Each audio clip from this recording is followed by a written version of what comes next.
ఉత్తరాఖండ్లో మంచు చర్యలు విరిగిపడిన ఘటనలో సరిహద్దు రహదారి సంస్థ బీఆర్ఓకు చెందిన 4 కార్మికులు చనిపోయారు. నిన్నటి 33 మందితో కలిపి ఇప్పటి వరకు 46 మంది కార్మికులను సహాయక సిబ్బంది కాపాడారు. మిగతా 5 ఆచూకీ లభించాల్సి ఉంది.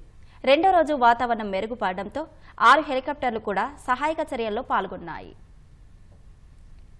ఉత్తరాఖండ్లోని చమోలీ జిల్లాలో మంచు చర్యలు విరిగిపడిన ఘటనలో సరిహద్దు రహదారి సంస్థ బీఆర్ఓకు చెందిన 4 కార్మికులు మృతి చెందారు.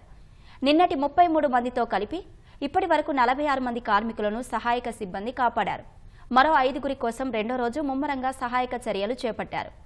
మనా గ్రామంలోని బీఆర్ఓ శిబిరం వద్ద మొత్తం 8 కంటైనర్లు ఉండగా 5 సహాయక బృందాలు గుర్తించాయి.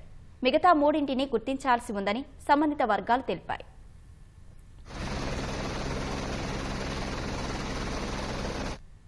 బద్రీనాథ్కు 3 కిలోమీటర్ల దూరంలో 32,000 మీటర్ల ఎత్తులో ఉన్న మనా గ్రామంలో శుక్రవారం తెల్లవారుజామున 5:30 నుంచి 6 గంటల ప్రాంతంలో మంచు చర్యలు విరిగిపడ్డాయి. జాతీయ రహదారిపై పెద్ద ఎత్తున పేరుకుపోయిన మంచు మేటలను బీఆర్ఓ కార్మికులు తొలగిస్తుండగా ఈ దుర్ఘటన చోటు చేసుకుంది.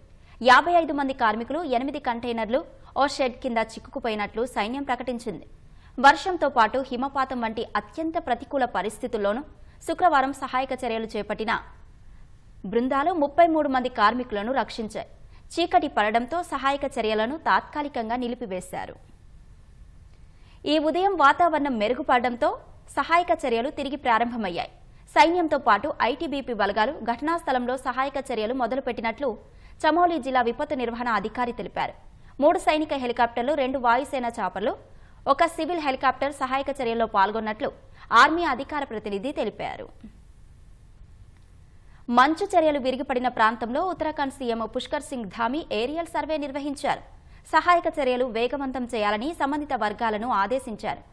జ్యోతిర్మఠ ఆసుపత్రిలో చికిత్స పొందుతున్న క్షతగాత్రులను పరామర్శించినట్లు సీఎం ధామీ ఎక్స్లో ఓ పోస్టు పెట్టారు.